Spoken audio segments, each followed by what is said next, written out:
Assalamualaikum warahmatullahi ta'ala wabarakatuh. Pada hari ini, dalam video kali ini, Ustazah nak berkongsi mengenai tadabbur surah Al-Ikhlas. Baik, surah Al-Ikhlas ini merupakan surah yang pendek dan ringkas yang mengandungi 4 ayat sahaja. Ya, ada 4 ayat dalam surah Al-Ikhlas. Bagi bacaan tajwid di sini, cara membacanya dalam ni kita nampak ada 5 lah ya, bacaan yang perlu diberikan perhatian. Pertama, Allah. Ya, cara membaca lafaz Allah dibaca panjang. Ya. Cara membaca lafaz Allah dibaca tebal, panjangnya 2 harakat di sini. Allah. Ya, Bismillahirrahmanirrahim. Qul huwallahu ahad. Yang kedua ni ada qalqalah. Allahus samad. Lam yalid wa lam yulad. Lam yalid yang ketiga ini mim mati bertemu dengan huruf ya. Dibaca izhar. Izhar di dalam hukum mim mati lah, iaitu izhar syafawi.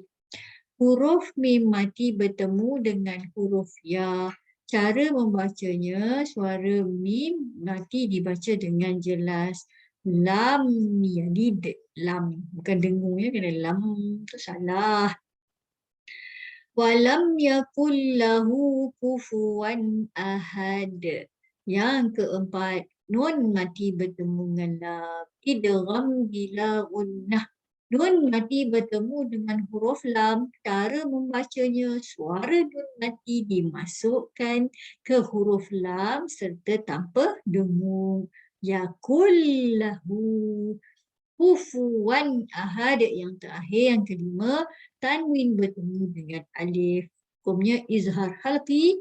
Cara membacanya dibaca dengan jelas. Kufuwan. Okay, jelas. Kufuwan ahad. Itu untuk tilawah dan tajwid. Bagi tadabbur ya, ayat surah Ikhlas ini, kita tengok kepada cara-cara untuk membaca surah ataupun tadabbur surah Al-Ikhlas ya. Sebelum itu kita tengok kelebihan surah Al-Ikhlas. Dari Abu Hurairah radhiyallahu ta'ala anhu, Nabi SAW pernah bersabda, barang sesiapa membaca surah Al-Ikhlas seolah-olah dia membaca 1/3 Al-Quran ya. Ini kelebihannya ya. Dia sebab apa dikata 1/3? Sebab 1/3 ni seolah-olah dalam surah Ikhlas ini mengandungi tauhid kepada Allah Ta'ala yang Esa, merangkumi akidah yang besar kepada Allah Subhanahu wa Ta'ala. Okey, jelas ke jelas? Baik, sebelum tu siapa-siapa yang menonton YouTube Ustazah ni, silalah subscribe dan juga bolehlah share dengan kawan-kawan. Kita bincang benda-benda ringkas saja dalamnya, jangan bising-bising sangat. Baik, dalam ayat pertama ni, Qul huwallahu ahad menyatakan tentang konsep keesaan Allah Subhanahu wa Ta'ala. Maksud ayat ini, Qul huwallahu ahad, katakanlah wahai Muhammad, Allah itu Maha Esa. Dalam ayat ini menegaskan tentang hakikat keesaan dan kewujudan Allah Ta'ala. Tuan-tuan puan-puan, Allah Ta'ala itu bukan sahaja wujud tetapi Esa. Apa maksud Esa? Esa di sini bermaksud tidak boleh menyekutukan Allah dengan makhluk yang lain. Ya, ahad, Allah itu Esa. Kemudian sistem beribadah kita hanya kepada Allah SWT. Iyyaka na'budu wa iyyaka nasta'in. Kan? Beribadah itu hanya kepada Allah SWT. Masuk kepada ayat yang kedua. Allahus samad. Di sini kita ada satu kepercayaan tentang hakikat tauhid, iaitu Allah itu selama-lamanya menjadi tumpuan seluruh makhluk.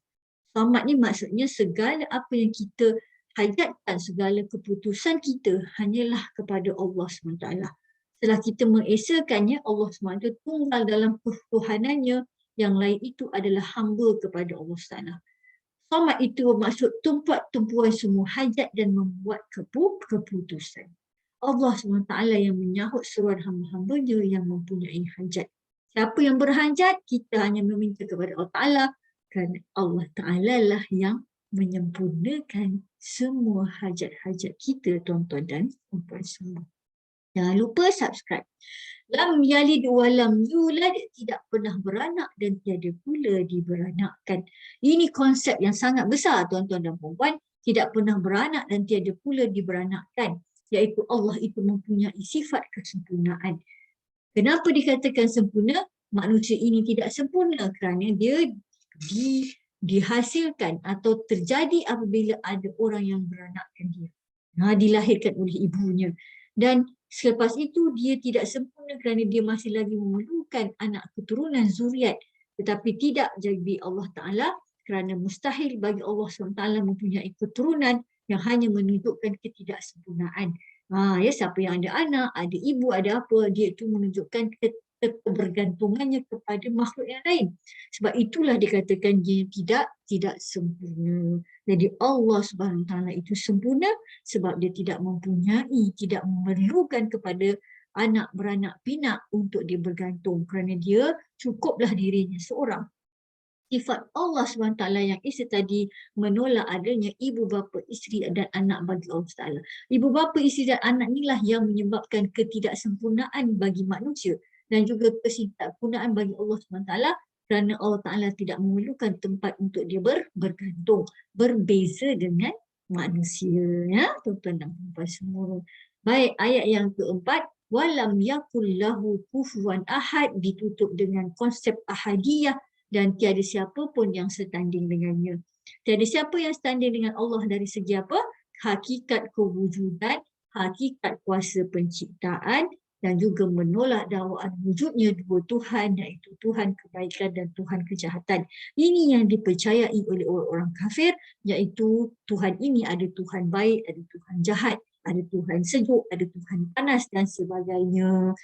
Dan tak ada yang setanding dengannya, kerana hakikat dan kewujudan itu hanyalah milik Allah Subhanahu Wa Taala. Akhir sekali saya berkongsi di sini satu doa yang dibaca oleh Nabi SAW atau diriwayatkan oleh Nabi tentang sahabat membaca doa ini, dan dengan doa inilah kalau dimulakan bacaan akan dikabulkan doanya. Iaitu apa doanya?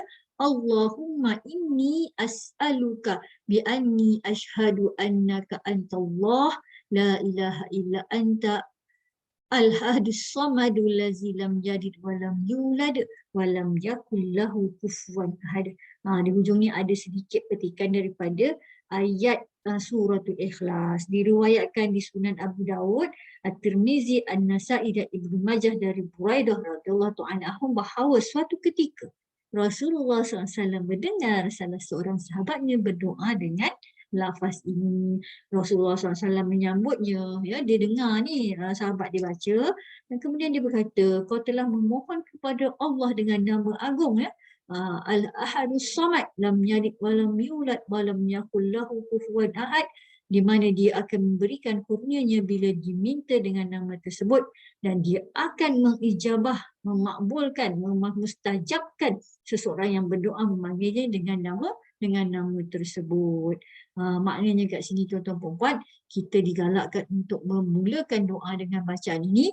Allahumma inni as'aluka bi'anni ashhadu anna antallah la ilaha illa anta al-ahadus samad allazi lam yalid wa lam yulad wa lam yakul lahu kufuwan ahad. Dengan permulaan doa ini, doa kita dapat diistijabahkan oleh Allah Subhanahu Wa Ta'ala. Terima kasih atas perhatian tuan-tuan dan puan-puan. Mohon maaf atas kesalahan, turlata, tingkah laku dan sebagainya. Semua yang baik daripada Allah Subhanahu Wa Ta'ala dan yang lemah adalah dari diri saya sendiri. Aqulu qauli hadza wa astaghfirullahal azim li wa lakum. Wabillahi taufiq wal hidayah. Wassalamualaikum warahmatullahi taala wabarakatuh.